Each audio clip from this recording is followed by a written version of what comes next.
I didn't. I wasn't. I've been seeing things about. I've seen. And I even asked my brother Phil today because he's a big fan of the JBP, and I was asking him like, "Yo, what's going on with this? Like Melissa Ford and yada yada yada." He Mhm. told me a little bit about it, but what you sent me is my first time, and yeah, I'm glad you What sent did that. he I tell think you that's happened? fair. Because I He seen just some mentioned, like scuttlebutt too, but I ain't really got to dive into it other than that clip. yeah, he just mentioned that it was a issue with the name because I saw something as well with Imani and something about Imani and this chick named S. This woman named S, and Yeah, then yeah. Melissa and something. It's too much for me I to ain't. kind I of don't keep know up about with. that yet. So I've been seeing all that trending, but I knew there was something about the names, and I guess one of Joe's former, I guess I don't know, protege, somebody who used to work for him, another woman up there. I guess she's on her own podcast. I can't think of her name right now, Mandy. but she commented. Yeah, I think she commented on, you know, maybe before y'all start. I think it was like a little bit of subtle shade. Like before you start a podcast, you might want to do some research, see what's out there, make sure you ain't stepping on nobody's toes, and I saw Joe's response to that, so it was a little bit crazy. But we'll get into it, man. But for all those out there listening, it's in true old school another week in the books fashion. You get the conversation before the conversation as we get into this. Man. Welcome back to Book 2, Chapter 5. I'm Rich, joined by the good brother, the Pod Father himself. Since we stealing shit, Yeah, Spike. we say, hey, this is free reign out here. I'll take it. Nah, man, Spike Lou, what's going on with you, brother? How you feeling? Hey, man, I can't call it. Happy to be back in the books. Sorry we missed y'all last week. I was traveling. First time in Chicago, man. Impressive city. It's an impressive city. I'll say that. I could see why people are so like proud of like when they from Chicago. Nigga, I'm from the Chi. I get it. Yeah, man. It's in some places you got to go to get it. New York, one of those places. Chicago, one of those places. So Chicago is it can be overwhelming if you've never been before because you don't know. You hear Chicago being a big city, but it's a huge city. Huge City. Especially if you've never been to like a New York. If you never even I've been to LA, and even LA doesn't feel that big. I know LA is a larger city, maybe by population and overall radius, but when you in downtown Chicago, you see that shit. You feel that shit everywhere. It's just block on top of block on top of block. I got to ask you, what did you do? Like, what did you do when you were there? I know you went to Harold's because I told you if you don't do nothing else, you got to go to Harold's. I went to Harold's, but at a point my first night there to go to Harold's. Okay. And it's always funny, right? So I was with my cousins, both of them are ladies. So it's like I got there late. I took the train. I want the full experience. I took the train from the airport. So I got to ride the little subway and shit. So I get there late. And then we went out and walked around on one of their little blocks. It was like Broadway or Second Avenue and other cities. I know it. Hell no. You won't catch me. You wouldn't call me dead over there, bro. But that was the thing that I was getting to with the story because, like, once we got through walking around, it was late. And most of the Harold's closed at 12, but it was one that was open until 4. So I was like, I know what this is. You already know what time that is. Hey, listen, I love being black because we all got the same. No matter where you from, you got the same experience. You see something, you know what time it is. I know what time it was, but we risked it. We took an Uber over there, went to the 4 o'clock Harold's. It wasn't bad. It was next to a bar. It wasn't ratchet and nothing. It was ratcheter than downtown, 100%. But it wasn't like, oh my God, I can't believe I'm over here at this time of night. But you didn't tell me. Maybe you did tell me, and I forgot to. You got to get the wings in the sauce. Like you can't pull this. You told me that, right? I forgot. I don't know if I wasn't explicit about it, but I did tell you. Yeah. Because my cousin got the ones that was dipped in the sauce, and those were much like the wings was good, flat out. And I poured the sauce over, and they were still fire, but it was different when they dipped in the sauce, and they've been sitting in the sauce for a minute. So yeah, Harold's was on point. Other than that, walked around downtown a lot, just taking in the scenery, just like looking, people watching and shit. One of my favorite things to do. So I sit and chilled on one of their busy little blocks and just seeing people getting down. Went to one of the parks.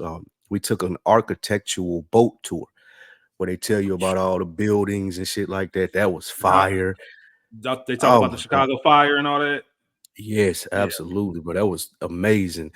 Just doing the touristy shit as you get older when you go to cities is fascinating to me. I love doing wherever I'm at. So that was and that was just up at 8, of course, you know. Yeah. Listen, So I ate some good I food with some family. It was good to see mom Dukes, watch some football. So yeah, it was a pleasant experience, man. That's dope, man. I'm glad that you went. I enjoy seeing my brothers experience places for the first time, experiencing new things. When you told me, I don't know if you could tell, man, I was geeked for you. I sent the list over. Mhm, Shout out to mhm. Phil, man, because Phil always makes a list for every city he goes to. So I asked him for his list, and I added all my stuff on there. Nice. Shout out to Phil, man. I Yeah, appreciate man. you, my brother. Yeah, man. Dot connector, man. But yeah, Chicago's a cool place. To going back to your original point, when you hear people now, when you go back, you have to make sure you go back in the summer. Like that summertime shot shit is real. Like Yeah, it's a beautiful place to visit in the spring, summertime. The city comes alive. I could believe Whole that lot of because stuff. Yeah. it was definitely hoodie weather. Like that hawk was out. I saw why they called it the Oh Windy yeah. City. You. I did forget to mention I went out because it was my cousin's birthday. You know, I don't usually go out, but I Yeah. did go out Sunday night because her friend flew in and surprised her. So, you know, she took her out to this little Sunday night like bar or whatever it may be. It was like a club / lounge. It wasn't bad. I wasn't mad at it, man. And then that Yeah. I would do all the time, but I wasn't mad at it at all. That's the first time I've been out in a while, so I got to have some fun, Absolutely. shit like that. So it was dope. A lot of walking. Parking is expensive Whole lot of downtown work. Chicago. I mean, you talking about $60 a night in Yep. Chicago when you're downtown. Because Insane. that's all I go out. You know, if you're not familiar with the city, I definitely recommend you stay downtown. I never Yes. forget the first time. First time I went to Chicago was for a bachelor party, and we went to a White Sox game. Mhm. And I remember the Uber driver telling us, he dropped us off, and he remember telling us, like, after the game, stay in the stadium. Like, don't go wandering. The White Sox stadium is in Southside Chicago. Yeah. Yeah. He told us straight up, just on something, and you know it's real because we didn't even ask him. Mhm. He wanted to give us that free game. Like, listen, don't go wandering off. It's almost like what they tell you about Bourbon Street. Like, if you're in New Orleans, Mhm. like, don't stay within this certain block. So once you start On walking a Walker certain Street. way, you start getting in these wards, and can't nobody do nothing for you at that point. Yeah. So yeah, it's a very interesting city. A lot of stuff going on. I'm glad you got to do the touristy stuff. I think we at that point of life where new city. I'm just trying to do the tourist stuff anyway. Cincinnati's only about 4 hours from Chicago driving. So Mhm. I used to when I was in Cincinnati, I used to drive to Chicago. I was stopping Gary, which is crazy because who was stopping Gary? But I only stopped in Gary because I wanted to see Michael Jackson's house, like the childhood Yeah. house. Yeah. So you do that and then you out the way. But yeah, Gary looks exactly like what people describe it I as. I done heard about Gary. Yeah, I and it's know like that I 40 know some niggas minutes, from Gary, yeah. 45 minutes from Chicago. So yeah, man. But you can Excited to get tell though, back. like I like being in those cities like New York and Chicago. Like you can tell, like the motherfuckers is from there. Like, oh, okay, I get it now. I Mm-hmm. get why the motherfuckers is from here act like this. You know what I'm saying? Like Yeah, it's just a different type of you it pick up is. on it. And I It is, appreciate man. shit. Yeah, I appreciate Yeah. shit like that. Absolutely. Coming from a smaller city, I think Nashville, Cincinnati, probably about the same size, Mhm. just about. You definitely appreciate the big city life. Just a lot of stuff to do, man. Make your head spin, but it's always a good Facts. time. Glad to be back. Glad you had a good time. Glad to be back here with the bookworms. How was Was your talking. weekend, brother? It was good, man. Busy. I've been finding myself be very busy. Obviously How's with the all the transition been? podcasting. How's Cleveland treating Cleveland treating me well, man. It's with everything that I'm trying to, I'm locked in right now with all this stuff I'm trying to get accomplished. When it comes to the podcasting and just personal goals and all that stuff. So I haven't done as much outside as I could have. I still get outside, still go out and about, but I'm just kind of locked in, man. I've been to Cleveland, and Cleveland's not new to me. Like it's still in you? Gotcha. Ohio. I've visited plenty of times. I know people up here. I live on a different side of town than a lot of people I know. So you know it as you get older. You have to be very intentional, even when you're in the same city as people, to just be like, yo, I'm trying to, let's go out and get a drink. Let's go out and watch a game or something. Because when you as busy as us, you want to run so much. That free time that you have, you want it to just kind of be for yourself, to catch your breath for a Facts. second. You're not trying to Chill. be antisocial. You're not trying to, block people out. It's just more so, yo, man, I've been 5 days, all 5 days from the time I got up to the time I went to bed, I was doing something, I had to plan something, I had to prep for something. like this little 8-hour window I got, I'm trying to just be selfish with it, and I'm just trying to take it and do what I need to do. So yeah, but it's been cool. It's been cool. I was with. So I'm trying to think. For those who don't know, I'm a Bengals season ticket holder. So obviously I live in Cleveland. That means I go back and forth for some of the games. So we went to the Monday night game when we got busted by Jaden Daniels in Washington. Wasn't expecting that. My sister lives in Baltimore. So every year I tell her, pick a game you want to go to. You know what I mean? We'll meet in the city and we'll go and stuff like that. I had a good time hanging with her, hanging with moms. But what was I about to say? There's a reason I brought that whole thing up. Oh, my mom was telling me when I was down there, she's like, it don't seem like you left because you always here. Like since I've been here, I've been to Cincinnati at least twice a month, maybe it feels like. And this is probably gonna be the first stretch, like right now, October, November, where I'm just like, all right, I'm sitting down for a second, like I'm chilling, like I'm actually about to be a Clevelander. So yeah, it's been cool though, man. And I talked to Mo because I've been telling people out there I'm going to producer school. So there's some things, Spike, you mentioned the music in the background. Like Mo started teaching me how to do that. So I'm playing around with it. So hopefully this is the last week without the music because I do have Mo started giving me some of the game. He was explaining some things, and he's so good at it that he was talking a little bit over my head. Well, I'm like, hold on, man, I don't know all that terminology. But I told him, I'm gonna play around with it. I'm gonna do some YouTube stuff because he's all self-taught. And I'm just naturally one of those people. Not to obviously I think Mo's brilliant at what he does. But anytime someone tells me they're self-taught, I have the mindset of, I can do that too. Then. Like I can, if I put the time in and put the work in, I can figure it out too, and I can come to you as a resource. So I don't have to use up too much of his time as well. But he gave me the programs and taught me all that stuff. So I've been dabbling with it a little bit, but I do want to add it back in. I do know that's one of the things that I enjoyed about the pod, having that music in the background. So we should be having that back for you soon. Chapter 6, Chapter 7 at the absolute latest. But just a quick update on that end. And other than that, man, things have been going well. I know we got some topics and current event stuff to talk about, and then we'll get to the main thing. But how you feel about the 21 days? Our 21 days are up, man. How did it go for you? Traveled through a loop in there for me. I can't even lie. Like the traveling from Thursday to Monday, it kind of threw me off. But I'm back to it next week, as far as back on my routine with the exercises and the food. But I know I ain't been eating like I want to, or getting as active as I need to. And I've been feeling it too. Once you start it and stop it, you feel it. You're like, damn, I'm feeling like dragging again. You know what I'm saying? So. Yeah. I'm making a plan on Saturday to probably go do Stone Mountain. It's a mountain here in Georgia, a mile up, climb up at elevation like 600 feet or some shit like that. Take you about 30 minutes, taking your time. So I think I'm gonna go do that Saturday. I may even try to go up twice. I've never done that before, so I want to challenge myself. Put some goals in my Nike run out.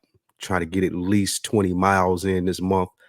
AB, okay. I think he said he came through with like 75 or something. Yeah, like something crazy. So I want to work my way up to that right there. And just just keep at it. The best thing about it, I still stand by it, us doing the list, even if you don't do it every day, is now something that's on the forefront of our minds. Like type of niggas that we are. I'm not the type that's gonna sit up here and say, oh yeah, we're supposed to do it and never think about it again. Now that ain't speaking to going and actually doing it, but actually like, now I can't be no poop. I gotta do what I said I'm gonna do. So yeah, actually doing it and having it in the front of your mind has been very helpful for this. So, and I'm glad, man. That was the whole point of it. Really, it's just more being aware of what we do with our time, especially people like you and me who spend a lot of time. A lot of our days are already occupied, right? They're already slotted with time. So how do we make time for those things versus making excuses, right? Because it's easy. The easy thing is to say, man, I'll do that tomorrow, or I ain't had time today. Like, nah, you got to do something. You got to be progress, not perfection. And that's the whole name of the game, man, and really stick to a plan to the point where it feels unnatural. It feels weird when you are off of your agenda. If you ain't do something that you used to do every day, you're going to notice it. You're going to notice it, man. I started lifting again this week. So a lot of my stuff has been cardio, walking, getting some cardio in, and I started lifting this week. Really, going to the gym? Yeah, going to the gym and lifting, and I haven't lifted in a while, man. You know how it is when you get that soreness. If you haven't lifted in a while, you get back in there, man. You sore. So The I've been first feeling 3 it the days, past few yeah. days, absolutely, man. Yeah. And I was proud of myself, man, because I got up at the 5 a.m. wake up, no snooze button. Mm, Yeah, man, got okay. to it. The Breakfast Club. So went early, got to the gym. That's my time to go, man. It's just something about mentally knowing like I'm putting in work while people are catching Z's. You know what I At mean? 5 Doing the 5 a.m. wake up, do you get a nap in there or are you going all the way till you go to sleep? No, I get a nap in there. Like, so Okay. I'll say this, that's been a big adjustment, and I've been feeling it the past 2 days. And I was talking to somebody earlier trying to figure out what it was. So today's Thursday. I went to the gym Monday, but I went at about 7:38. And then Tuesday, I went ahead and got up at 5 a.m. Went, got that workout in, and I was tired the rest of the day. And I Mm, did get a nap in that day, but I felt myself not just tired, but sluggish. Like you don't want to do anything. And then today was the same way, man. I lounged around in bed like most of the day. Like I was yeah. just kind of like I didn't have the energy to really do anything or really, that might go into our main conversation as we get into it later. But I felt it, and I'm just like, damn, is my body just getting adjusted to that? Because one of the biggest things, if you do that, you have to really get your sleep. Like I had to be in bed by 10 o'clock, and it's hard. We record Good Earners on Wednesdays now, and that's not a short podcast. That's a long form. So there's really no way I'm out of there or in bed by 10 o'clock on Wednesdays. Tonight, I'm pulling a Spike Lou. I'm doing back to back. So I'm recording this, and then I'm recording Culture Garden with Ray P afterwards. What y'all doing on She's Culture Garden? the Blackening. The Blackening. Oh, the movie? Yeah. I need y'all to do Reasonable Doubt, man. I need y'all to do that, bro. Oh, we got y'all. Yeah, all right. I'm gonna talk to her about it. I'm Yeah, sure to do she's that. watching it. I'm sure she's watching it, and If she Ray P watches that, I everything. need her to hit me up, man, because I need some. I ain't got nobody to talk about Reasonable Doubt with. I got my guy Dro on it. He just started watching it first So couple episodes. I can't wait till you start it. Tomorrow, because I've been working from home, and I don't know how many people out there work from home. I'm in a hybrid role, so usually 2 weeks out the month I'm at home, 2 weeks I'm in the office. When you talk about productivity skyrocketing, working from home, just my multitasking, the stuff I'm able to get done. Oh man, it's a night and day difference. I did watch the first episode of the Penguin.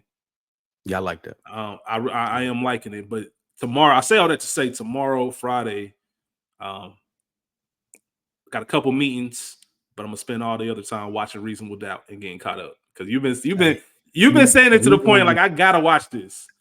You I gonna gotta be watch this. Jack Stewart is gonna be one of your favorite TV characters. I promise you that. I promise you that. You're gonna get the text ASAP. But As soon as again, then too, it ain't for everybody. I said because I went to go get my haircut before I left on Friday, and I was I told my barber to watch it, and he was out of there immediately, like 10 minutes. He couldn't take he from Detroit. I want to preface it by saying that. So, like, how do I say this? The type of character that Jax is, the way that they're presenting her, he don't fuck with it all.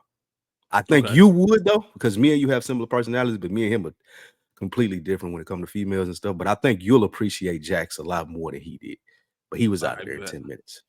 Bet. If y'all out there listening and y'all watch Reasonable Doubt, let us know. Hit us up. Yeah, man. Maybe Touch we'll base. start Let us know what you think. Maybe we'll About start a little Reasonable Doubt. Because is it on? The second season's on right now, right? Mm-hmm. It's do they release all the 3 more episodes at once, or they doing? Nah, it's they just dropped one today. Like this was episode 8, and then you got 9 and 10. Okay, then bet. So all right, I'll get into it. I definitely will, because I know you well enough to know you've brought this up multiple times to the point where I gotta watch it, because ain't no way you keep talking about this and ain't this good. Yeah, I was that impressed. Like, shout out to my guy Nick and what we do at Frames Per Second. Like for me, man, when people do black right, when they do it right, oh man, it's like you have a viewer for me for life. But when they overdo it or when it's not black enough, like I don't fuck, I get out of there quick. But when they do it right, and I feel like this is black being done right, oh man, like it's perfection. Bet. All right, I'm excited to watch it. You'll be getting a text from me tomorrow after I'm watching episode 1, or probably after I finish it. I'll let you know where I am, man. So yeah, man, that's really about it right now. But I'm glad that for all those out there who participate in the 21 day challenge, Hopefully you're still sticking with it. Hopefully you have a routine. Remember, the goal is not to be perfect. It was really just to build your own routine and something that works for yourself to be the better version or the best version of yourself, man. So keep going. Just because the days are out doesn't mean that you should be stopping. You should still be striving for that. And it's okay to stumble every now and then, but make sure you get back on that horse and keep it moving, man. I think, Fat Man Scoop, man, they released the cause of his death, and it was just one of those things, man. I'm tired of what the average life expectancy was 68, 69 for black men. It might be lower than that, 66.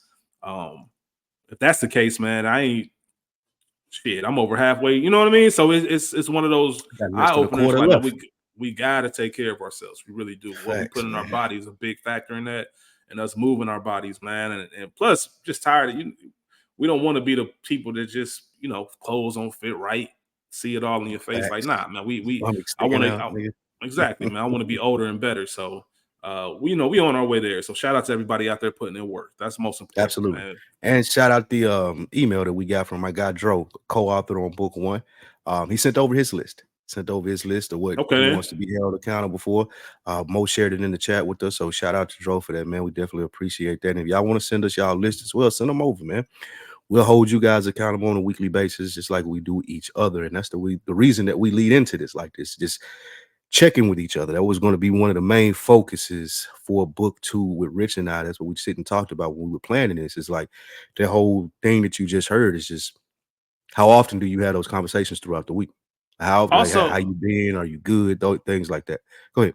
Yeah, those are real combos. Also, man, I'm glad you said a shout out, man. I want to give a shout out to Chuck Bradley. Not sure if that's his real name on Chuck, Twitter. Man. Yeah, Public Enemy B on Twitter. I follow him on Twitter. Okay, then got you. Yeah, I started following him too. Man, I don't know him. I don't think I've ever had a conversation with him, but every single time since we've been doing book 2, I don't know if it was the same for book 1, but I've seen him, commenting on YouTube, just giving us credit. Another great episode, another great conversation. He promoted it on Twitter. Like, he added me and you and just said, check out this episode.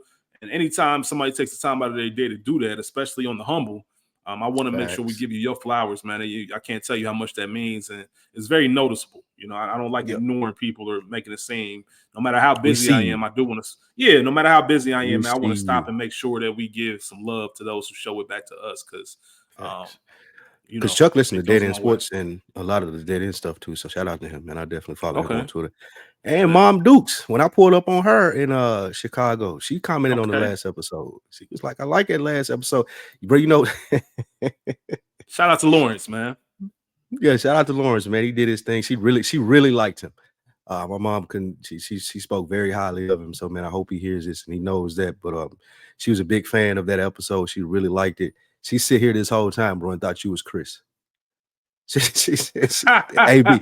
She thought you was AB. So it speaks to the chemistry that you and I have, that she thought that you were one of my friends that I've known for the last 20 years. She was shocked when I told her that it wasn't her, but it was just the beard. And she probably was listening on her phone and looked at it just a couple times and then put 2 and 2 together. But I explained how we met and stuff. Similar reaction to what Chaz had and all of that. But yeah, she commented a couple of times that she really liked that episode, man. So if y'all haven't listened, go back and listen to We Got Food at Home. Food at the Crib, excuse me. Y'all are like that. Absolutely, man.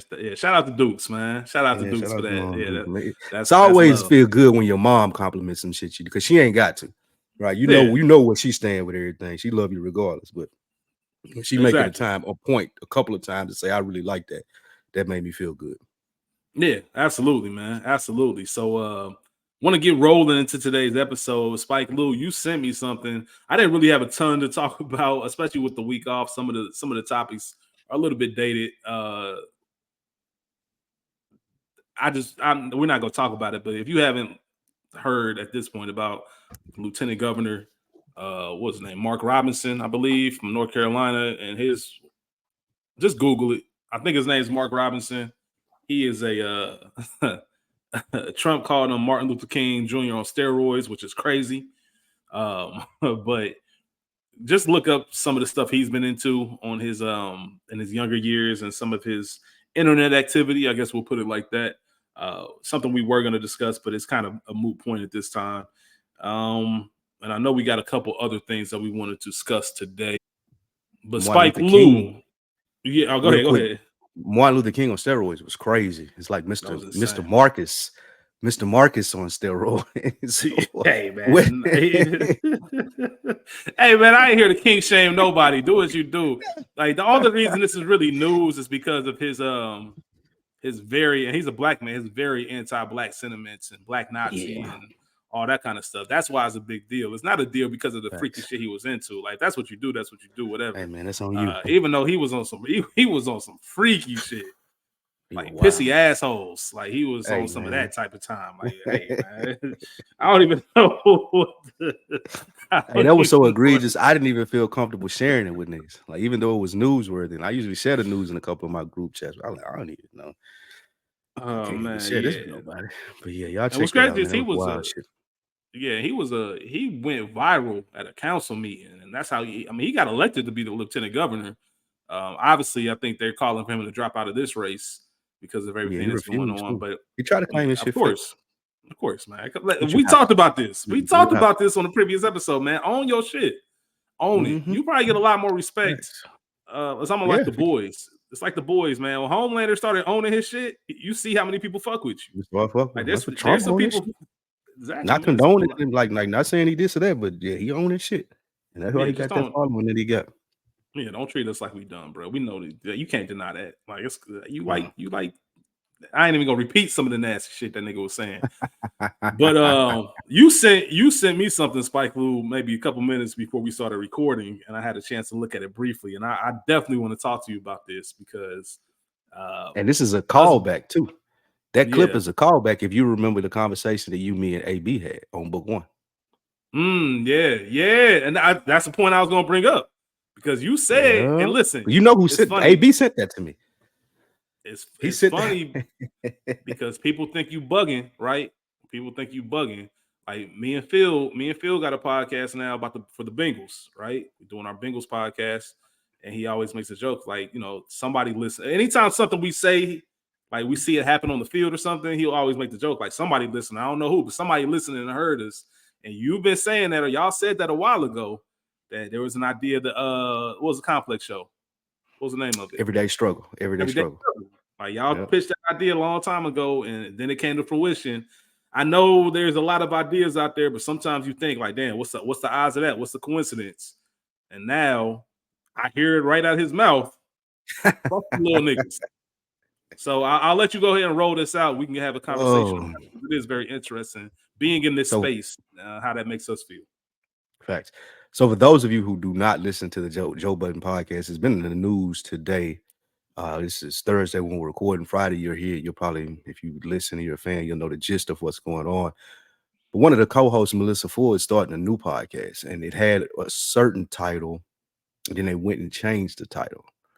But they changed the title to a title that was already taken by a couple of podcasts, not just one, but a couple of different podcasts have the same name. I can't even think of what she named it right now. But with that being said, I'll find it. They talked about it on the show Wednesday, and Joe Budden, hot and bothered. Yeah, but excuse me, hers is hot and bothered with Melissa Ford. With Melissa Ford. Yeah. It's the only one that has the Melissa Ford thing on there. Okay, we get it. The interesting thing is, and a good conversation for us to have as creators, and how you feel about this, and how should you feel about it, or the repercussions of this. In that clip that I sent you, Joe Budden was talking about. He's like, man, I have a major voice, right? And if I see somebody, I look at a lot of shit. I consume a lot of content. If I see a nigga out here that's cooking with 7 followers and he's saying some good shit, or there's some good stuff that he's putting out there, I'm going to take it because my voice is bigger and I can do that. Fuck you. What are you going to do about it? And that was the point of conversation. AB and I talked about it a little bit briefly during text. I'm sure to come up on deck this next week. But saying that aloud, it's one thing for people to think that about you, like, this nigga steal stuff from smaller creators, but to actually confirm it, and we know he probably was partly just podding, but no, hold on, Spike. Don't say it like he didn't confirm it. He boasted about it. I want to make sure for those who didn't hear it. Okay. It's not like he just like casually admitted it. He was ha. I took your shit. What you gonna do about it? That's the energy he brought. I just want to make sure I clarify it. He did more than confirm. He said, yes, I did it, nigga. Now what? Yeah, he did. He did, man. And I want to be completely clear. I'm a fan of Joe Budden. I listen to the show every week. I listen to the Saturday podcast. I don't listen to Wednesday. I don't have that much time to listen to 2-3 hour pods throughout the week. But at least for the Saturday joint, I'm tapped in. I listen to it while I'm running my errands, getting a haircut, playing golf, or whatever it may be. So I fuck with him. I did feel a type of way about this, but I was kind of on both sides of it. And I hate to ride the fence, but on one side of it, as a smaller creator who doesn't have as big a voice as a Joe Budden, and who this has impacted being in the podcasting world, as far as some of the topics that we used to do on deck, and then you look up and see, oh shit, Complex doing a whole series about this. I wonder where they got that idea from. Or you hear someone say something that I'm sure people can have similar opinions, but when it's so similar to yours, you're like, damn, do this motherfucker listen to what we be saying? Like if it's and I'm just using this as an example. I'm not saying that he did it. Like if it's an Elliott Wilson, like I'm relative. I have a relatively small. I got 1,000 followers on Twitter, 1.5. But Elliott is one of the followers. So if you post something and you see something regurgitated by him and there's no credit given for it, you may feel the type of way about that. I get that. However, where I do kind of understand what Joe is saying is like, well, nigga, make your voice bigger. Like I can't help it that I'm a platinum or a gold selling song and pump it up artist, and that people know me, and that I've been on reality TV, and that I watch a lot of stuff from smaller creators, and some of it needs to get repurposed on a bigger platform. I get that. It's almost a compliment, but it can't fully be a compliment because you're not giving credit. And the biggest part I would have about it is not giving the credit from it. But then when you even go deeper into that, you say, well, give credit for what or for who? For the smaller creator? Well, what do I care if I'm Joe Budden and he falls off the planet the next day? I don't care. I still got the point off, and I'm still Joe Budden. So I'm dealing with it. I'm wrestling with it in my head as to how I feel about it. But when you seen it, I saw your face, and we opened up a little bit talking about it. What say you? The brashness of it. Listen, I don't think there's too many unique ideas out in the world to where you the only person with that idea. It's really about who execute the idea first. You even see this with television and film. Like when you look at where are the new storytellers, where are the new shows? Like a lot of people are recycling. You see a lot of these reboots and stuff because people aren't just coming up with original ideas anymore. So that's just something that happens. But all right, so I'm like you. I have to say that I do see both sides. That's my natural personality. I try to look at every situation from each person's point of view. Obviously, it's a little bit unique for me being in this space, being in the podcast space, and knowing how much time and work I put into it, and the people that I work with that put into it. Right. So when you are doing that and you putting out some good content, to have it sniped by somebody else, it does make you feel away, right? And not only just have it sniped, but to have it sniped and to be laughed at in a sense. Like, yeah, I took it. Now what you gonna do? Because really, what can you do? Because I got one of those personalities. Like, I'm not. What am I gonna do about it? I'm not gonna sit here and bitch about it, right? I'm not gonna be here 3 weeks in a row talking about some Joe Budden this, Joe Budden that. It doesn't. That's not going anywhere. That's landing on deaf ears. At some point, somebody's gonna tell me, "Hey, bro, get over it. Come up with the next idea." And that's my mentality. What's the next idea? What's the next thing? All right. I'd rather make a pattern of things so I can say, nah, like it's very coincidental. All these things I've said, you said. Facts. Like, you know what I mean? I'd rather have something of that nature.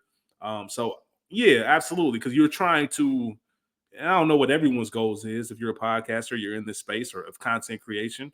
Who knows what your actual goal is and what the end game is. But I would say that everybody wants to reach a larger platform to get some of these opinions and these thoughts out.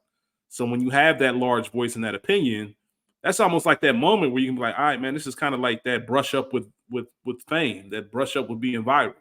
Like I would like to look at it if I was on a larger scale, I'm shouting them out, right? I'm shouting them out. Or if I think they're talented, like, let me see if I can give them a look or do something, right? That's not, I don't know if that's reasonable or feasible each and every time, but it is something about crediting, right? Just credit where you got your, state your sources.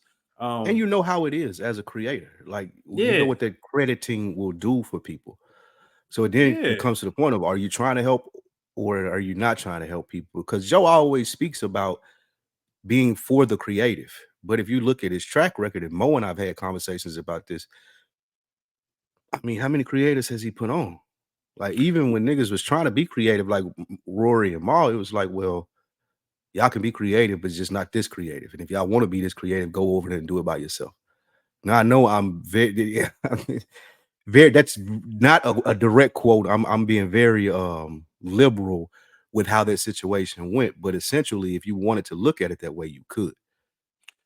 And I respect, just briefly on that situation, I respect the fact that Joe, regardless of how he got there, he's at a point to where he can make those kind of calls. He can make those kind of shots. And if you're under his umbrella, you're under his imprint, you have to be a boss. You have to be a CEO. You have to really say, this is the vision. Otherwise, people are going to go rampant and go all types of different ways. If you leave things too loose, it can go left real quick. And like Franklin Saint, man, I'll be damned if you tear it down because you don't like the way another nigga talk.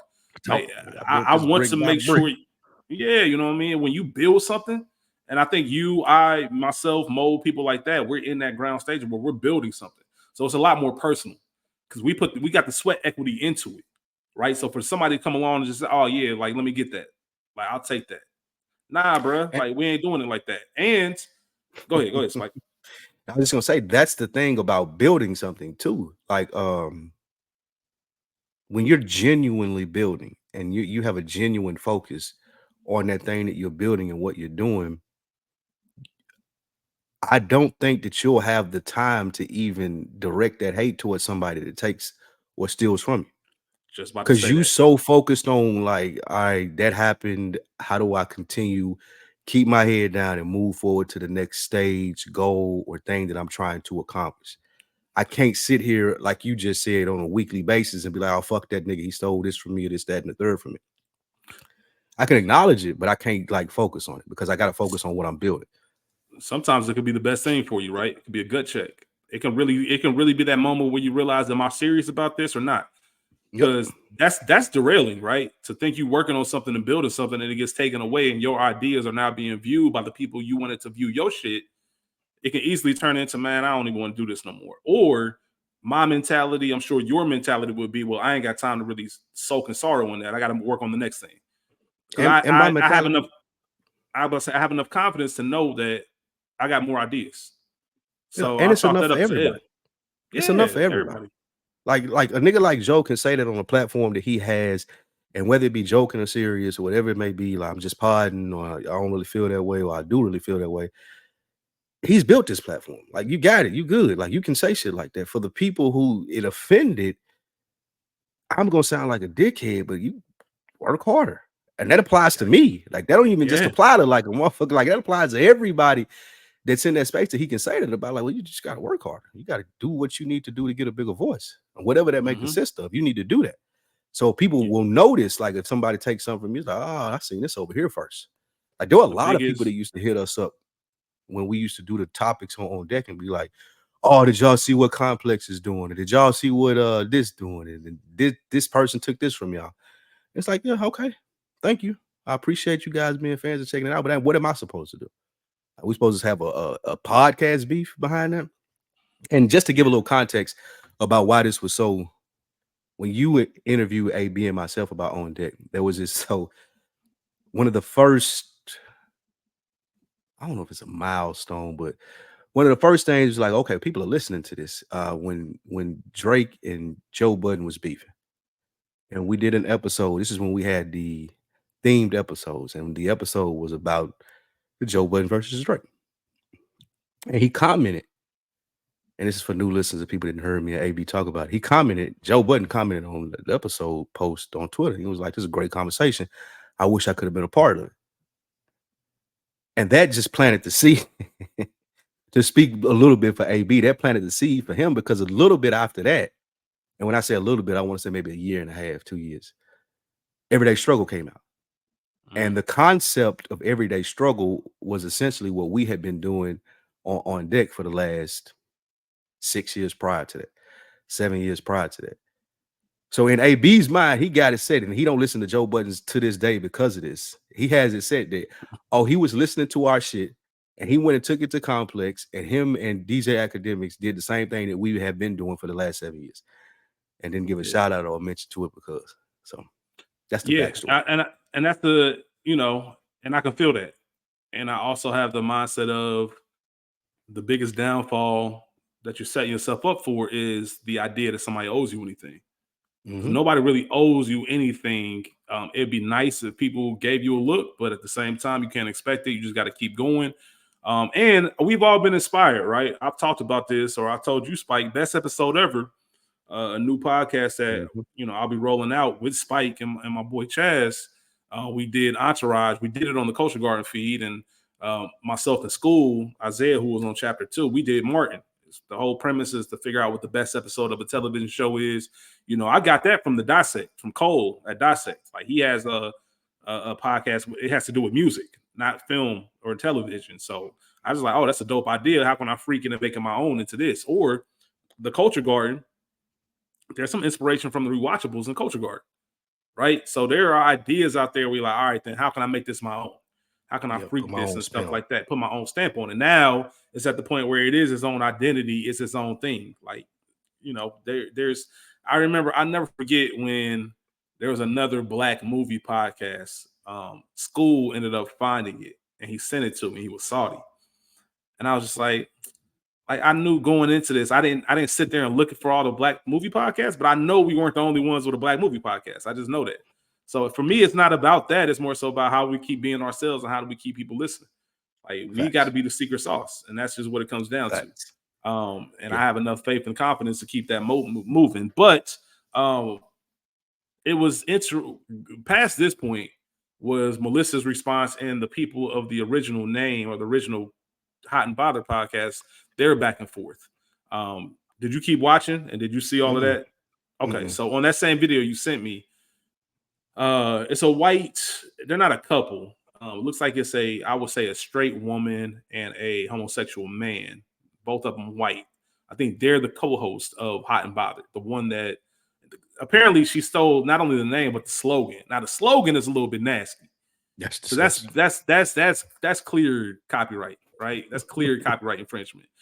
So you can't even wiggle your way out of saying like, oh, it's just a common name, because apparently there are multiple podcasts with the name Hot and Bothered. Like, you know what I mean? But the slogan is what made them speak up, because we getting tagged by people saying not only this but the slogan, and they're not the JBP audience, so they don't even really know who Melissa Ford is or anything like that. So there's a lot of Black back and forth, and you know how it is online. You get the Twitter, you get in the comments. Apparently, they found Melissa Ford's burner account. One of them commented because they were commenting on every single post that had to do with the same account. And I think one of the hosts like, Melissa, we noticed you. And then they look up and now they blocked. Their personal accounts are blocked. Their podcast account is blocked. Melissa's whole thing was like, yeah, I took it. So what? Like, same thing Joe said, pretty much. I took it. So what? Y'all ain't Melissa Ford. And it's just kind of like, all right. But I bring that up to say, watching them talk about it is what I would never want to do. That's what I said when we talked about the back and forth. Like, I can't get on here every week and just bitch and moan about, oh, they stole my pot. Nah, man. All right, next idea. Yeah, because who cares? At the end of the day, other than you care, a couple of fans maybe, but people still gonna listen to you that were listening to you. I don't care as far as, you wouldn't care as far as the content creator or the person that's stealing it. Like you said, you can mention it and you can move on, but harping on it, that's just it's not conducive to business. Like that, harping on things like that's one of the most important things that I've learned being in sales, studying business, going to school for business administration. Harping on things is only going to delay your success. It happened. Let's acknowledge it, and then let's move on. If you want to show some empathy that it did happen, oh man, I'm sorry that happened to you. Damn, what can we do to make it better? However, the most important thing is, okay, we've acknowledged this happened. Let's move on to the next space of being productive. Because going back and forth ain't being productive about it. And that's one of the that's one of my main focuses in life moving forward, is like, how can this be productive for me? With the list that we're doing, with the podcast that we do, like, what is the production value of this? What's it going to yield from me in the long run? And if it, like, sitting around bitching just don't yield nothing. Yeah. And it kind of goes back to something we talked about, just taking that inventory, right? You have to stop and take inventory of what's going on, because I'm sure you can say this the same way I can. When I started podcasting, it was Culture Garden. That was it. It was Culture Garden. That was it. And now here I am, 5-6 podcasts with another two or three ideas in the tuck. Like me and Mo, I told y'all we talked about a whole nother idea he has for a spinoff of Culture Garden and all types of stuff. So I'm looking at this and I'm thinking about, all right, if you would have asked me when I first started Culture Garden, my mindset probably was Culture Garden or bust. Now it's just I'm working on getting these 10,000 hours. I don't know where the breakthrough is going to come from, but I know if I keep working and keep putting these ideas out, something's going to happen. I believe that much in the talent. And the day I stop is the day I'll just hang up the mic and just be like, all right, I'm cool. Like I did everything I wanted to do. This isn't fulfilling anymore. But That's is, it. man. You're speaking to the premise. Yeah, you're speaking to the premise of my business model. Like, okay, starting out, it was on deck only, like you said, with Culture Garden, and then it's on deck or bust. We can try to make this podcast the biggest podcast in the world. But then the deeper that you get into this, the more you understand it's not about the show. And like, that's not like when you in this world, it ain't about the show that you do. It's about the personality that you have and how widespread that personality can reach. Like you look at people who are successful in this space, like Joe Budden, like Bill Simmons, like Joe Rogan, like fucking Theo Vaughn, like Mark Maron. Like all of these people, they can spread themselves across multimedias and still have the same impact. So if you going into this, and this is some free game for motherfuckers that want to start a podcast, if you going into this thinking, I'm going to make my podcast the biggest podcast in the world, most likely you're not going to be successful. Most likely. It can happen. Like that definitely can happen. But most likely, if you're not looking at it like you just said, I'm going to put the 10,000 hours in, and I know from that work, something that I want to do is going to come into fruition from this. Like me on a weekly basis, I had to stop and take inventory one time. And I told you I'm going to start keeping a diary of my recordings on a weekly basis. I want to start doing that. I seen it on Reasonable Doubt. Like she would keep a diary of her daily like law learnings because he's a lawyer. And I said that'd be dope for me to do after our pod, just like write a quick little blurb about the pod, the experience, or whatever we was talking about, how I felt about it, something I may not have said, and just building on it from there. I say that to say, having that presence of knowing it's everything that I do in this space and not about the single show that I do, that's what's helped me deal with, I think I got to record Monday, Tuesday, Wednesday, Thursday, and Friday and Sunday this week. And yeah, it may get taxing to do, but I'm not recording each one of those shows hoping that one of them blows up. I'm recording them to get the reps so I can be the best motherfucker that's doing this. And from being the best motherfuckers that's doing this, then you get the looks, then you get the confidence, then you go out and you talk to people and you're able to network properly. Versus, oh, I have this one podcast that I do. Like I told you before, it irks my soul still when people ask me, "Are you still doing the podcast?"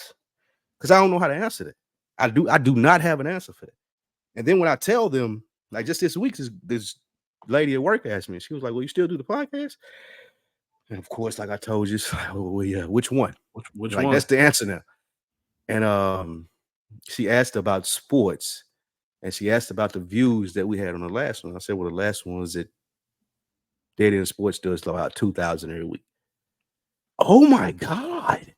And I was kind of offended, Rich. Like, yeah. I was kind of offended on her being so surprised that something that I was doing would get 2,000 views.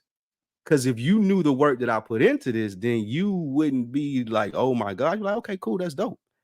But again, I know that ain't on her, that's more on me.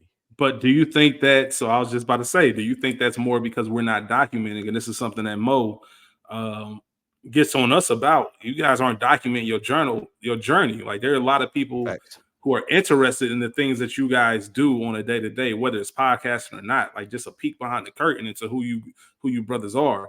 And you know, I've said that that's a space that I'm going to tap into. It's extremely unnatural. It's extremely unnatural for me. And a lot of the times I don't even think about pulling out my phone to take content or take pictures. And I respect the people that do, because I've seen, you know, Phil's wife is into content creating. Like she's real big into that space. And I've seen what it's done for her, just from the ground up and just putting those reps in and learning how to build these reels. And now she, you know, partnerships and giveaways and all that stuff. And I think that's really dope. But for some reason, it just doesn't. It's difficult, like, man. Like, yeah, it is. It just doesn't. Okay, it doesn't register to me for me to put it. Like I see other people doing it and I understand. I'm like, okay, that's cool. I get what you're doing. Keith Lee with the food thing, all of these other creators. I get it. I like it. I enjoy some of the content. But then when it goes to, okay, now what would Spike Lee do? What would go third person there? Like, what would I do to make that interesting to motherfuckers who are looking to see that from me? And I do not know. Like, I don't even have the wherewithal, the foresight to see, okay, if you did this every day on IG or fucking TikTok or whatever it may be, then that will grow your following. I don't think that I'm that interested. Yeah, and the mystique is part of the brand, I think, for me. Facts. I think the mystique is part of the brand. I just don't. It lets people want to know a little bit more about you on a human level versus this is a podcast version of, who I am. I don't know. It's just a lot of stuff going on, but I'm glad you shared that with me. It was a very interesting conversation because I do see both sides of it. But my main takeaway is, man, like, no one cares work harder. Like, no one cares work harder, man. That's going to happen in this game. That's going to happen in anything you do in life. You're going to have that promotion that you think you deserve and somebody else is going to get it. All right, what you going to do? You're going to tighten up your skills. You're going to look for that same job somewhere else. Whatever it is, you're not going to get there by sitting around sulking and waiting on the next thing or waiting on somebody to hand you anything. It kind of goes back to what I said earlier. If you're waiting on somebody to give you that look, then, man, that might be the worst thing for you. So I don't know, man. I don't know. I think this is something to kind of revisit and recircle because I do want to have a conversation one day about what it takes to be in this space and to continue into it. I think that's very fascinating as well because it's very easy to just say one day, like, man, I not easy for me, but for people to just, all right, 3, 4, 5 episodes. I've spoken on this before. People have reached out to me like, hey, I'm trying to start this podcast. I'm trying to do this. Can you help me? I'm like, I bet. And then 2, 3 episodes, it's over. Like, what happened? Like, oh man, I ain't do da. And I'm like, well, shit, you ain't want it. And I'm not at that phase where I can't even think about that. I can't imagine just not recording or not doing anything because it's something I enjoy. And when that changes, I'll approach it at that time. But as of right now, I really do think that the growth is there and something's going to happen from this. But we'll take it from there. But as far as to comment on one thing before you leave off the topic, I still get people to come to me and they'll say, well, I want to start a podcast. And then when I start asking them the questions, they start understanding the difference between, okay, I just want to do a show and record stuff that I think versus, I want to start a podcast for real. You and I had Derb on this. Well, we talked to Derb on a show that he's working on. And to some fault of mine and also a little bit of his, like just being busy, he still hasn't launched that yet. And we planned on doing that last year, like in January or February. But the last call that we had about it was maybe a month ago. And I was continuing to explain to him. I was like, bro, you have maybe 4 episodes and that's cool. That's cool. Like, that's a Spike. good one. I've got 2 episodes right now on my hard drive. Yeah, that's what I'm saying. I got the episode me and him did, and I got an episode him and Phil did about fatherhood. Yep, and that's what I'm saying. And I've done an episode with him, and he thought that was enough. But we hopped on a Zoom because he was like, okay, I want to let me get the feed ready, let me get the RSS feed ready, and do this, do that. And we just got to rapping, and I was like, bro, it's gonna take you to have it maybe at least 10 in the tuck. Like, not before you even launch, just to understand your voice, where you're going with it. Like, yeah, the idea is there, but the conversation on a weekly or bi-weekly basis that you want to have, you're still hashing that out. And the look on his face in the sense of realization is like, everything that you're saying makes sense. Because he was almost approaching like, I'm scrambling to get this together. And then once I get together, we'll have it rolling. I'll do the episodes. And I was like, bro, you need to, by the time you launch, you got to have a firm feel of what it is that you're trying to do. And that's just, that's hard to come up with. And just, I appreciated him being open to listening to the advice that I was giving him on it. And he was like, well, you're right. I got more work to do.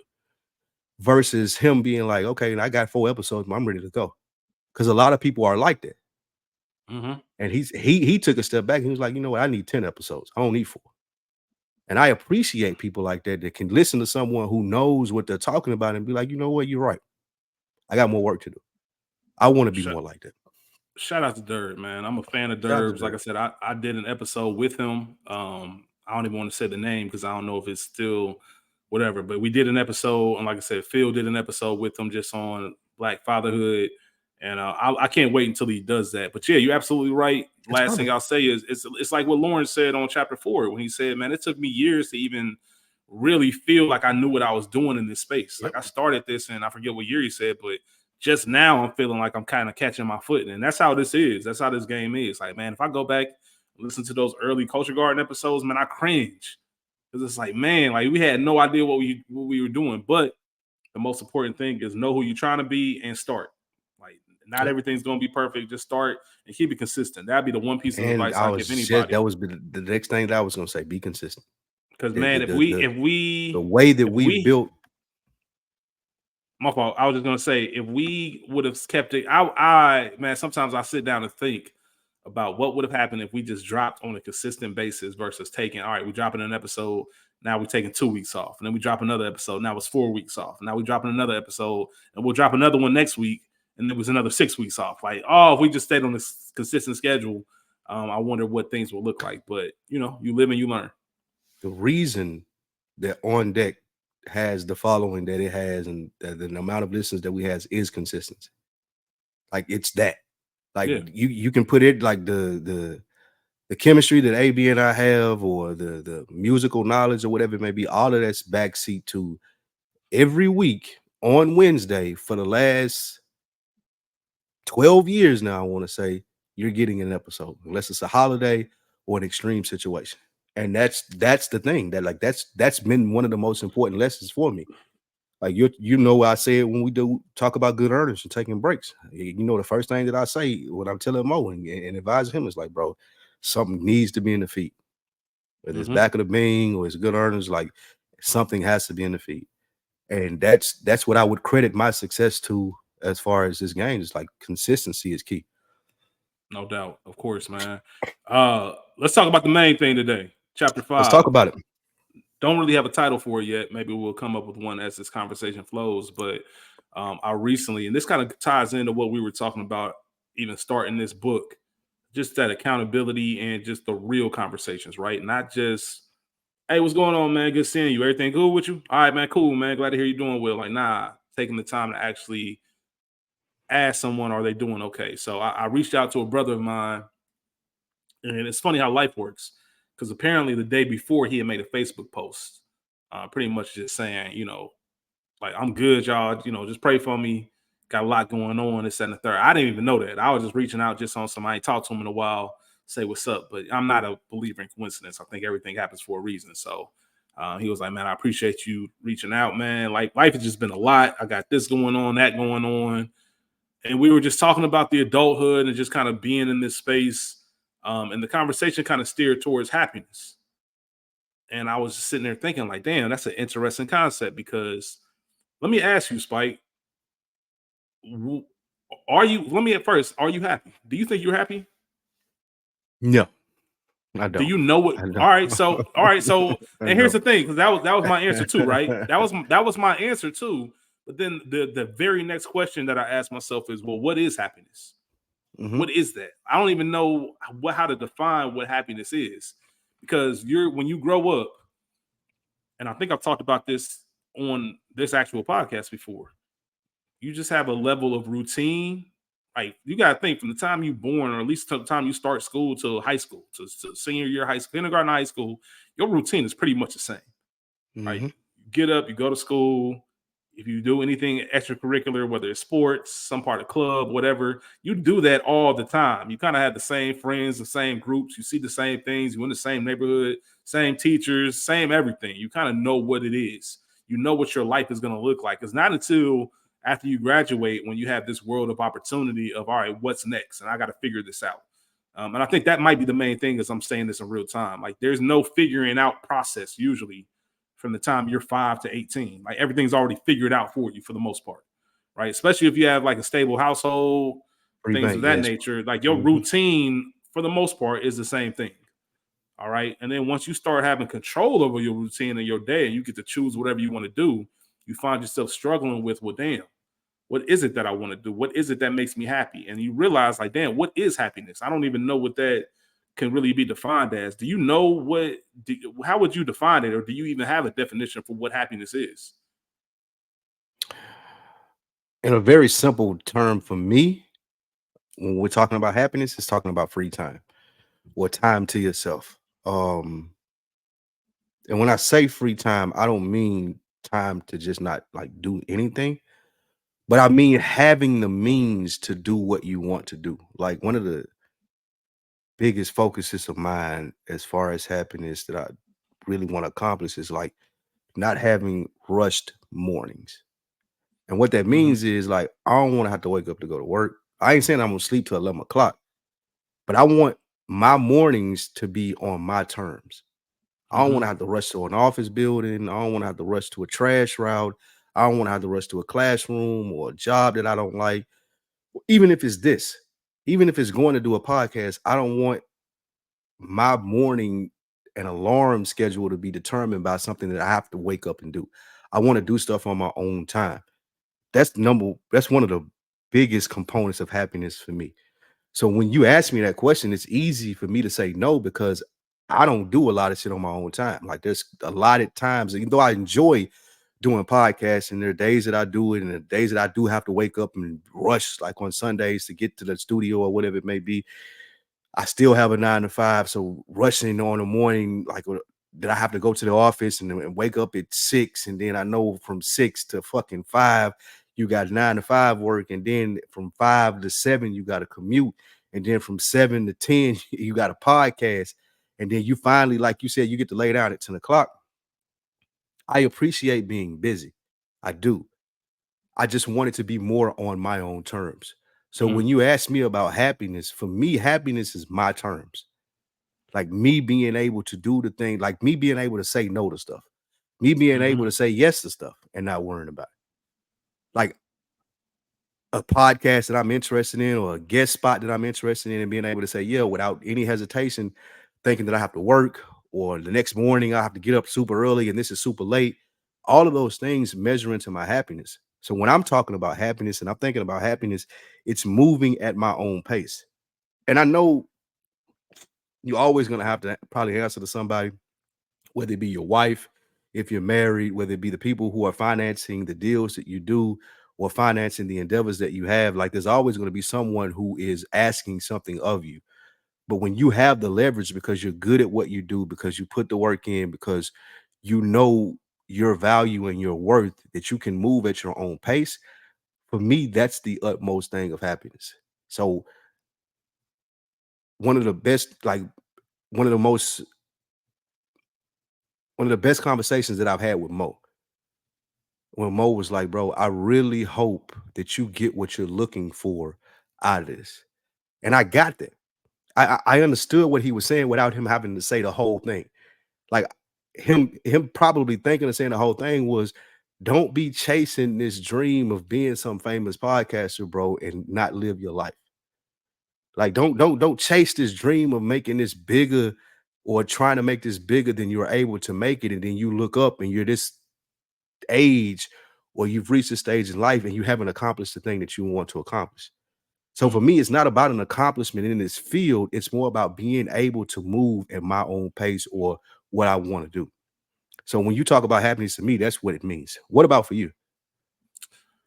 I'm glad you asked that. So I'm going to play you a clip that I sent you. Okay. This was from an interview 2019 or so with Kevin Durant and Draymond Green. And I want to kind of talk about what Kevin Durant's answer was because I related with it a lot. And I've talked to people who see it differently, but I want to play it. I'm going to play it right now. Hopefully it doesn't come up too muffled, but I'm going to play it and then we'll have a conversation about it. What is the happiest you've been as a professional? I don't even like to use the word happiness. That's just a fleeting feeling. It can just go so up and down. I don't want to chase that feeling. It's just not a efficient way for me to live. I feel like just having peace and really simply just enjoying being alive every day is the best place for me to be. You know, I don't want to be happy and sad. Like, I don't even want to have to go through that. I just want to just kind of float through life. I experience so much. I just want to take on every experience for what it is and enjoy it in the moment, you know? So I don't want to chase happiness, you know, so I just try to stay even. I respect that. So hopefully I'll hear what it sounds like on the feedback, but hopefully everybody out there wasn't too muffled. But Draymond Green asked Kevin Durant, what was the happiest he's ever been playing basketball? And Kevin Durant's answer was like, I don't even want to get caught up in that feeling of chasing happiness because it is a fleeting feeling. Like happiness, sadness, like it's all kind of fleeting. And I don't want to get caught up in that. I'd rather just be at peace. I'd rather just be in the moment with whatever's in my face right now and deal with life in that segment versus searching for that thing that's going to make me happy. It kind of reminds me of, I remember, are you hip to America's Game on NFL Network? Mhm. Like usually, all right. So usually after, Oh yeah. I know what it is. I know what you're talking about. it's like a little, like a 45-minute episode about the previous Super Bowl winner. Right? It's kind of like their document. It's like a little small documentary of their previous season, their Super Bowl season. And I remember watching one of AB's favorite team. Packers. I'm not gonna say that. Yeah, I'm not gonna say the guy's name because, you know, but he did have a quote where he won his first Super Bowl, and he said, "I remember being on that podium. I remember the confetti falling, and I remember holding that trophy. And the first thing I thought was like, this is it." And I thought that was very interesting. And the whole premise of what he was saying was, you know, I realized at that time it's really more about the journey.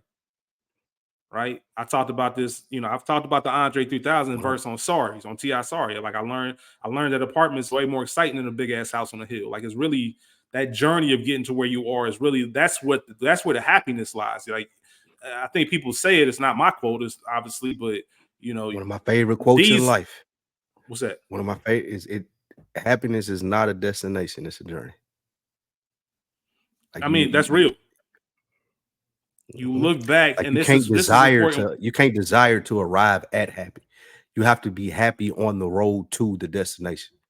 You absolutely, because I look back, you know, I'm 37. I can get back with people I went to college with, right? Link up with people, man. We can talk about times when we was 21, 22.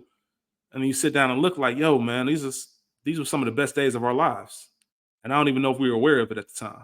I think you and Joe had that conversation about being on the porch. Like, these are some of the best days of our lives, and we'll never be able to get this time back. But you don't think about it at that time. All I thought about being 21, 22 was how broke I was. Yep. Like, what I wanted to be struggling for that at 43. Yeah, like exactly. where I thought I would be, like what I thought I should be doing. 100%. Yeah, man. Like losing a job. Obviously, it wasn't a career because you're 21, 22. But at that point, like having a little steady job means something. I remember not having my job and really trying to figure out what's next in life and making these car payments. I had a car I had this 2-door Ford Explorer Sport from JD Byrider. If anybody knows anything about JD Byrider, man, those are some predatory loans that you're taking out. But I was in a position where I needed a whip. So, you know, whatever, man. I ain't know nothing about getting cars. I went up there. They said I can get a whip. I'm paying an astronomical amount every 2 weeks for this whip. And they got to the point I couldn't afford it. They just had to go ahead and payment. I'd have had them told the notice, boy, niggas said you missed one payment, they looking for you. Yeah, they looking for you. So they had to go ahead and take it and just being in that moment, like, damn, assed out, no cell phone. Shout out to my boy JP, man, John Paul. I remember this is actually the person I was talking to when I was checking in on him. I remember not having a cell phone, like my cell phone got cut off, and like he put me on his plan, just like, yo, on some, I got you, bro, like on some shit like that. It was just more so. Yeah, that just happened to me. Yeah, I say all that to say, yeah, those you're struggling, but then you realize, like, nah, man, this is really. I was happy because I was learning who I was. I was learning how to deal with adversity and deal with these things, and learning how to put myself in a position and never have these things happen again. Right. Yep. And everything wasn't so pressing. Yeah. Like now, 37. Now let me ask you this: 41 for me. Let me ask you. I was just gonna say real quick. I was just gonna say 37 for you, 41 for me. Like there's this weight that every decision holds. Like even going like visiting my mom and my cousin when we just met in Chicago this weekend. And the question that you asked me, am I happy? It's like, well, no, not really, but I wouldn't want anybody to know that or worry about me and think that, oh, he's depressed. Like, because that's not the case. Because you're not sad But either, right? right. I'm not sad. Like, that's not the case. It's not depression. But the people that know you and that fuck with you and that have known you for a long time, they pick up on it. So, like, I'm in Chicago. My mom asked me, she was like, "What's up? You good?" Like, just off some, just randomly, like, not knowing anything, not me having a conversation with her, like you and I are talking, but just her knowing my personality and be like, "Nah, something like kind of it ain't registering like it should be.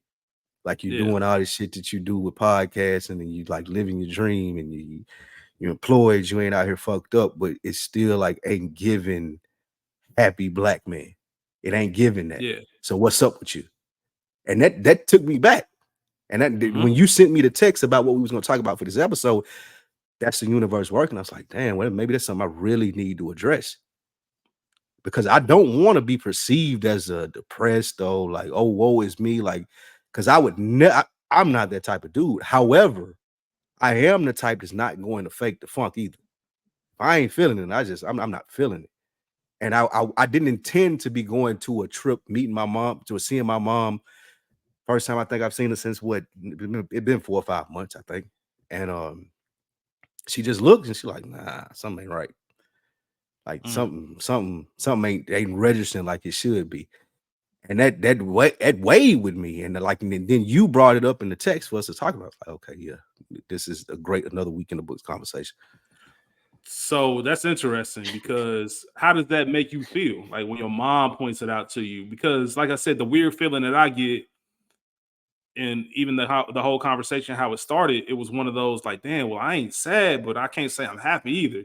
And I don't really know what to define that other feeling is. I don't know if it's content. Am I really content? I don't know. I got everything I need, so I'm cool. But life. I always view life as being more than cool, right? Mm-hmm. Like I don't want to feel like I'm just waiting to leave Earth. Like, I feel like there's more, and I do feel like I'm contributing. But am I being as intentional? Kind of like circling back to what you asked, like how you settling into the new city. Well, damn, like am I giving myself a fair shake? Am I doing everything I can to really receive all the opportunities that are in this city for me? And it's like, all right, man, I'm not, but there's also a part of me that's not really pressed on it either. And it's like this constant cycle of like, I don't know what that looks like anymore. And I don't want it to come off as alarming to anyone because I've noticed that a lot of people feel that way. Like we're kind of in that mode where it's like, all right, man, I'm cool, but there's more. This ain't what I now, want. What's that? Yeah. And what's the more of it? And I'm happy. Like my job, like I love what I do. Like I can really say that. I get excited to get up and do what I do every single day. Right. Is that my life goal and passion and purpose? I don't know. And I was going to say originally, do you think that we look at things like this now because of our age? Because we do realize like when you're younger, you do look at it like I got the world at my feet. I got time in front of me. You know, you're 21, 22. You feel like you could take on the whole world. And then looking back on it now, I'm just like, you ain't no shit, bro. You ain't no shit about shit. You thought you knew everything, but you ain't know nothing. You had no idea about the curveballs of life can throw. Facts, bro. And I don't know. I don't know how to answer that. A lot of it is age too, like you're saying. Like I was around my family this weekend, and these are people you've been around your whole life. Even my mom and her husband, they've been married for like 20 years. Her husband is older than her though, and just in certain situations, you see how age is taking a toll on people. Like I think my mom is 60. I think he's maybe like 79, 80, something like that. And I remember him from 20 years ago. And now I see him now, and it's like it ain't drastically different, but you could tell the changes. Like you can see that. In what sense? Just from a sense of, I remember you being sharper. I remember you being more on it, just as a business owner or like somebody who's been very successful in life. They just celebrating in Nashville. They got all four corners of an intersection. They got a gas station on one corner, a restaurant on one corner.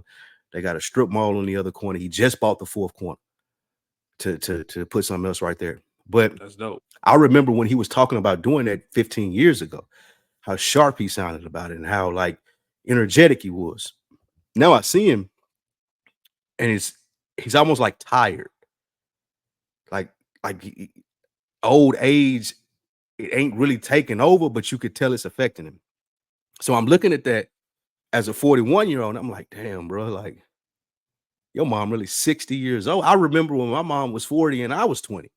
Yeah. And you just like you should start seeing all that play out in your head. And like I said, it was my cousin's birthday. She just turned 42, I think. And you just see the age, like just how things are changing. And it's terrifying, or it was for me to be like, nigga, you are 42 years old, bro. Like you ain't, not to be morbid or anything, but you, not to say you don't have much longer, but this is the stretch. This is the prime run right here. Yeah, like you don't have that luxury. Yeah, you don't have that luxury at 20 when you be like, okay, I can fuck up. I can get JD Byright can come take my car. I cannot have a cell phone, and those things will be okay. At 40, nigga, those things can't happen because people are gonna look at you like, oh, this nigga poop it. Nobody coming to save you either. Yeah, like and no one is coming to save you. And that was the thing. And that's why me and you do this, and we always say that we have the same brain. That thought popped into my head at least 5 times this weekend, Rich. That right there. Like, nigga, nobody's coming to save you, bro. Like, you need to get this shit in motion. Like, you asked for these things that you wanted to do, and I'm talking about with podcasting, and we'll do this thing where I'm the hardest working man in podcasts, and you did this many podcasts a week, but now I'm looking at it like, okay, how do I make that beneficial to me as far as being happy, not a destination of happiness, but on an everyday basis? What needs to happen? How much money do I need to make? What do I need to be doing? Who I need to be talking to? Because being in the presence of those people and seeing how age has affected them, it's like, well, you ain't got long, bro. Like, you can't like meander around for another 5 or 10 years and be like, okay, we're figuring this out. Like, that's not gonna work. And being in that state, like what you just said, Rich, and my bad, real quick, but just being in that state, like you said, is like, am I doing the right thing? Like what? Like, shouldn't I be happier at? I expected to be happier at 42 years old than I am now. Do you think any of that has to do with the fact that we don't have anyone depending on us? And what I mean by that is we don't have any children. Yes. And we also don't have wives. Yes. Right. 100%. To where a part of that, and I'd have to ask someone who's married if happiness is the right word. Maybe it is responsibility. Maybe it's purpose, where a lot of your purpose is into providing for your family, making sure your kids are good. I'm a strong believer. I think that one of the greatest attributes of parents, or when you know you're ready to be a parent, is when you want to see someone else be better than you. When you want to, I want to give you all the things I didn't have. I want to make sure life is set up perfectly for you. All of that. We don't have that. And sometimes I wonder, and I've always said this too to myself. I've always said, man, if you had a kid, bro, your grind would be 10 times harder. Yes. Like, you know what I mean? Sometimes I think to myself, like, bro, if you had a kid, you'd be out of here. Because I know you just want to be over here just laying on your back, just trying to figure out what the next move is. Nah, you'd be out here getting it. And you would know that there's someone out there depending on you to do that. I don't know. We'll have to have a parent in here one day. Right. Maybe have that. That's true. But yeah. And that's why I felt like that Mo would give some good insight on this, because even though I don't, like, man, Dro sent me a video today that was hilarious, and I'll tie it into what I'm saying. I really have no desire to be in a relationship because I know what it requires now that I was in a committed one for the last 7 years. I know what it takes. And I personally just don't think that I have that in me right now, especially since I'm trying to do this. But that being said, I do realize how much better being in a relationship made me because of what you just said. Like, someone not necessarily dependent on you, because I had a phenomenal partner, and she get her own stuff, bread, like she did all the things she needed to do. But however, you wasn't gonna be a poo put around her either. Like, you had to step up to the plate with, like, okay, this is what you got going on. These are things we want to do business wise. So, like, those things made me better. Being in that relationship, having that experience, and to your point, not having a kid, not having a significant other, and even for me and you too now, not even being around your family on a daily basis. Like my family see me once every 6 to 8 months. So I get in this mode where it's like, well, who else do I have to appease but me? And then I'm thinking that and fleshing that out. And it's like, okay, well, that's why you're not happy, because you're only trying to make yourself happy. If there were other people that you were responsible for them having a good day as well, were you contributing to their day, pulling up on Mom Dukes, pulling up on the fam, surprising your girl with whatever it may be? Yeah. Having your, like, even for me, like, I don't even have friends. Like I'm in a city like Slick Dolo. Like me and AB live an hour away from each other, even though we stay in the same state. So he and I rarely get up. So for me, it's work, this, chill, like you said, free time, and you're done. Having those people in your life that you have to do something for, that expect something out of you, that elevates you. And when you get to that place, like I feel like that I am now, like I can go on an everyday basis where I don't really have to talk to nobody. Like my mom is good. Like my people are good. My friends are good from what I know, from what they've told me. So it ain't nobody depending on me to be like, okay, I need Lou to make my day better. Versus when you're in a relationship where you have kids, where your mom isn't good, like they need you to make their day better, like to be that ray of sunshine in their life. And you need to step up, and you can step up and do that. And then that gives you a sense of pride. But if you're not doing that on a daily basis, then it's like, okay, well, I know I can survive because I'm a survivor. I can get it done. Like, nigga, I do what I need to do to get by. But what happens when you need to do that for other people? And then I think that adds to your sense of, okay, I'm happy because I did this for Mom Luke's today. I'm happy because I did this for my girl today, or my kid today, or my friend today. And I don't really have too many of those experiences. And I think that's a lot that weighs into when you ask the original question, are you happy? It's like, I'm all right. Shit. I'm just in real time. All right. That's why I enjoy these conversations, because right now, as I'm listening to you talk, I'm putting the pieces together where I don't think happiness can be defined however you need it to, but I'm realizing from listening to you, Spike, for me, happiness isn't going to be what I do for myself. And I think it's because I expect that of myself, right? Like it's nothing. It's rare. I don't want this to sound crazily vain. It's rare that I impress myself. Like anything I do, I kind of knew that I had it in me already. And I think you just said it, and it makes sense because I'm not around the fam like that, or even the friends that I do have 30 minutes away. I'm not as intentional about meeting up and getting that energy, because sometimes you never know, especially when you're going this long without it. Like taking a day out the week and just getting a drink with your boys and just kind of just rapping. Like you never know, like that drive home always feels good.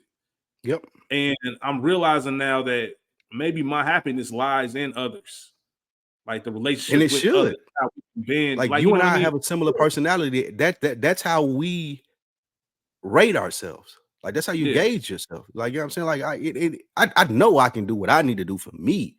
That ain't nothing. Like I can get there. Well, I won't say it ain't nothing. I don't want to diminish it because it is something. Right. But however, when you see that smile on your mom's face, or your homeboy's face, or your girl's face, your kid's face, like I can imagine how that feels. And I don't experience enough of that. Yeah. And I think part of it too is just there are things, even though I am, for lack of better terms, I'm happy with where I am in life, it's not necessarily what I envisioned either. You know what I mean? I never envisioned being 37 and not having any kids, or not having a wife or something like that. And, you find out things about yourself that you try to, like, relationships are hard, like you said, especially when you have your own goals that you're trying to get through. Like the partnership, when they say partnership, that's a real thing. It really is, because it goes back to what we said earlier, what I was talking about, when you kind of have this routine from the time you're 5 to you're 18. Well, you grow up in that same routine, and you have an idea of what love is and what relationships are. You get older, you realize now it's a completely different thing. Like it really is a partnership. It can be some Disney movie shit. Don't get me wrong, but at the same time, you got to choose that.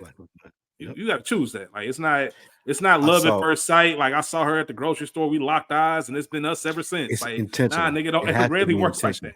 Yeah, I it has asked to one be. of my close homeboys, man. He's very happily married, man. And I remember asking him, because I was going through something when I was like, damn, man, am I looking at this love thing all wrong? Like, do I need to be a little bit more intentional with certain things? And I remember asking him, I said, hey, when you met your wife, it was a girl at the time, obviously, but was it love at first sight or did you have to choose that? He looked at me like, bro, I chose that. Like, what are you talking about? Like, I had to sit down and choose that. And I had to make the effort of saying, this is who I want to be with. And I'm going to make this work.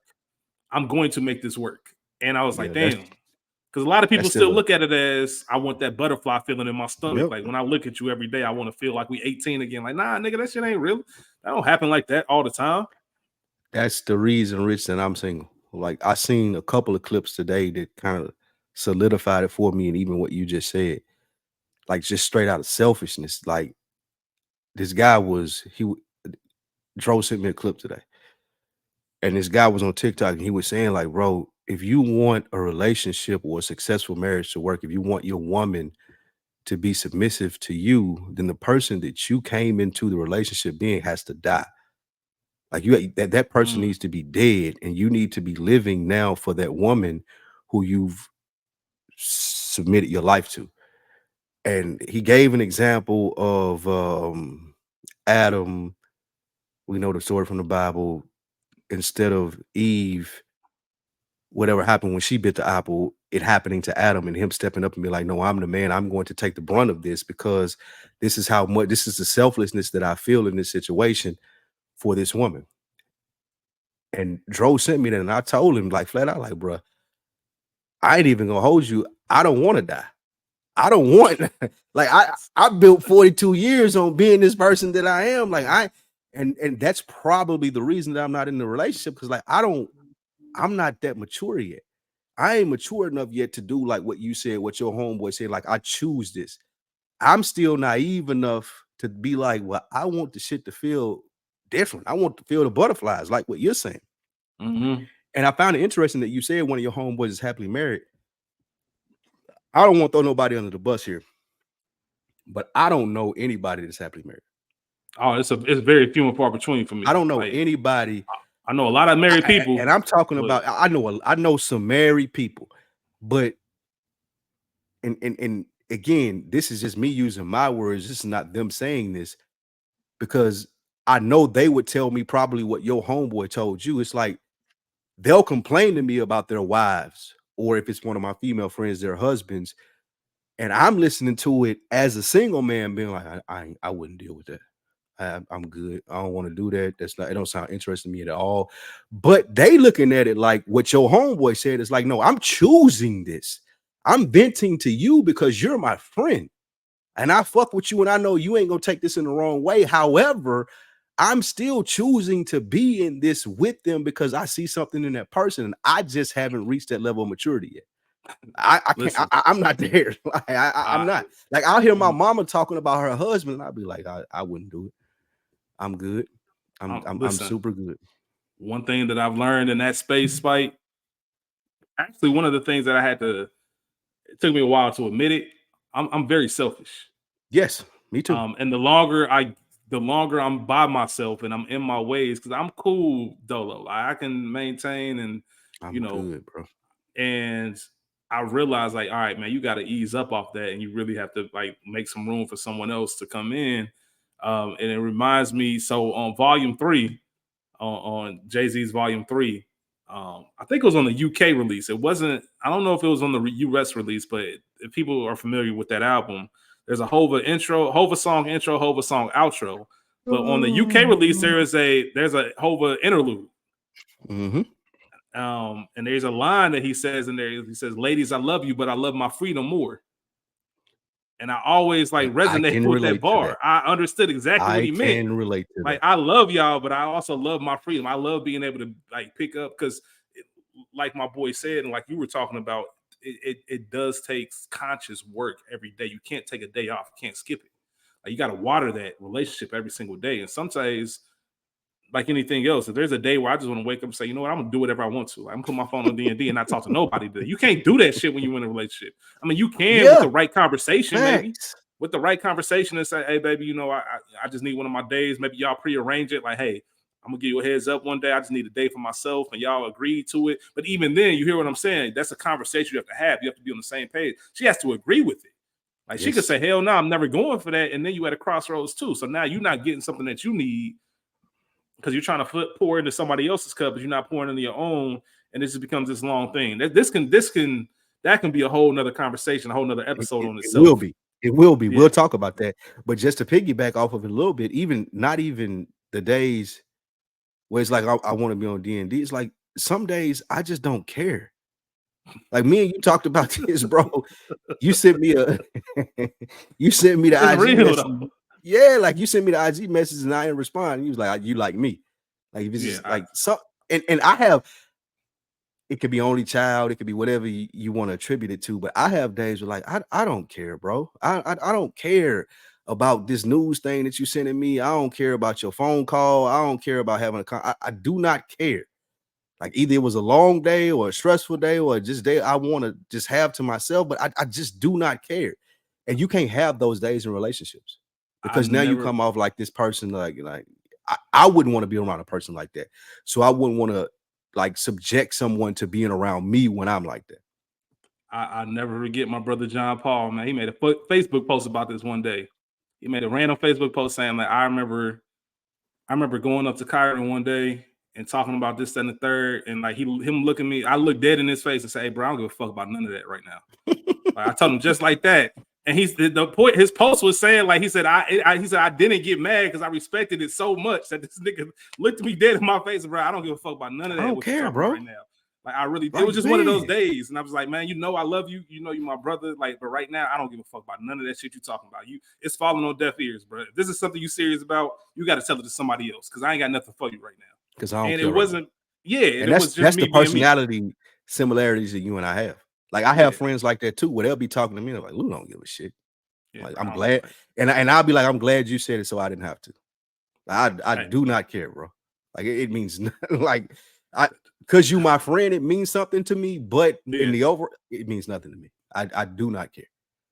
Yeah, straight up. You can't have those days in relationships. You can't have them, man. I want to go ahead and wrap this up. I think, but real quick before you wrap, to speak to the happiness part of it, I think that has to do with it too. Like, on the journey and including happiness in the journey versus it being a destination, happiness is you finding that place deep within you to be like, no, I don't care, but I know that this will make the person who I care about that's telling me this happy. And them being happy in turn makes me happy. So I'm going to fight through the not caring or the nonchalantness or the lackadaisicalness and actually give you some good feedback or good input. That's what I've been hyper focused on because, again, what we talked about earlier, I don't want a motherfucker to think that I'm depressed, that I'm not happy, or that I am in a position where I need you to worry about me. That's the last thing that I want to give off. However, there are some days where like I just do not care.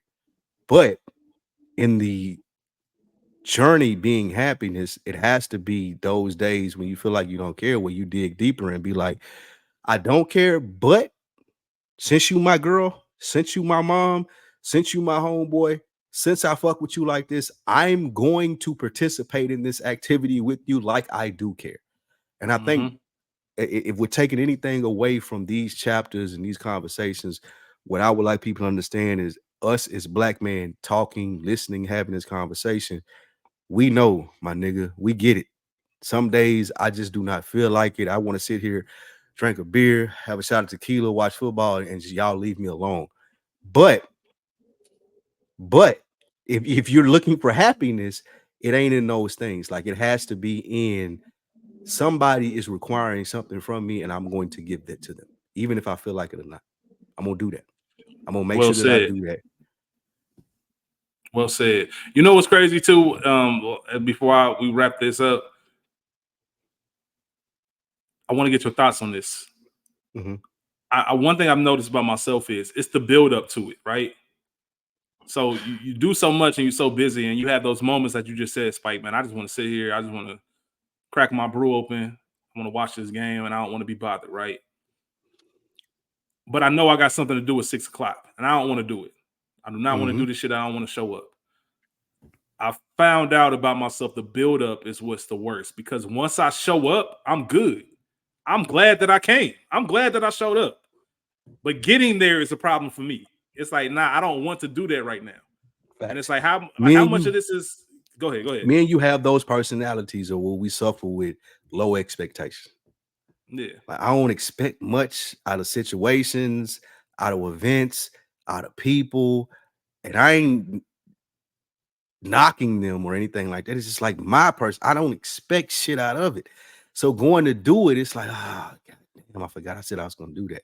But then once I get there and I'm able to apply my presence and I'm able to interact with people who, maybe on a different wavelength than I am that day, it's like you said, it's like, okay, I'm glad I fucking did this.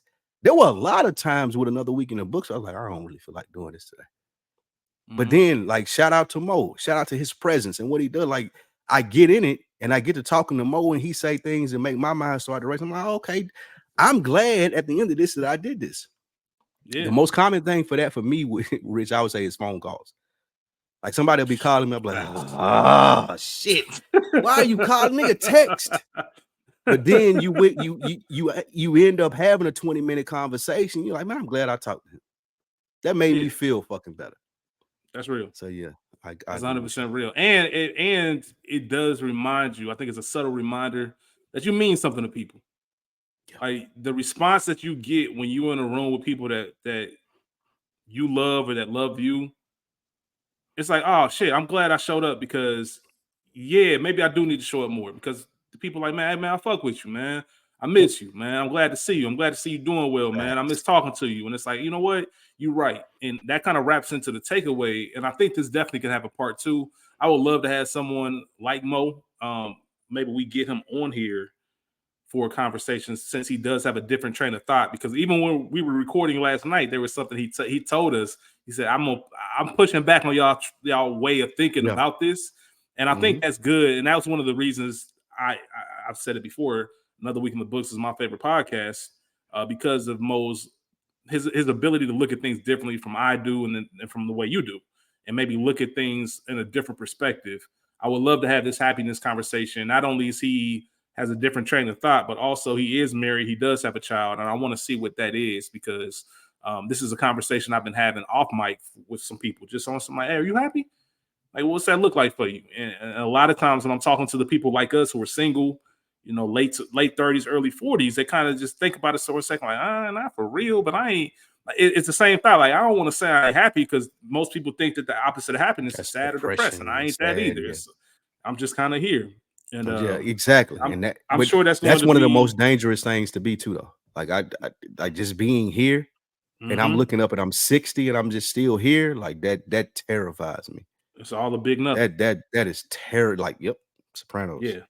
That's fucking terrifying to me. Yeah, it's frightening, man. It really is. And I want to, because as we're getting closer, daylight saving time is coming up. We're getting into that seasonal depression area. And I want to kind of follow up on this conversation. This weekend. I want to have that conversation. And that's what I was saying earlier, man. When I was, you feel it coming. You kind of like just laying, whoa. You kind of laying around and you just like, damn, why don't I feel motivated to get out of bed and get my day started? It's kind of like one of those shit. Is this that, or is it something else? I don't want to be quick to paint it as that. Sometimes we might not overanalyze, but diagnose, because seasonal depression is very self-diagnosed. Like, a lot of it is like a doctor can't really tell you. It's kind of something you realize and you recognize.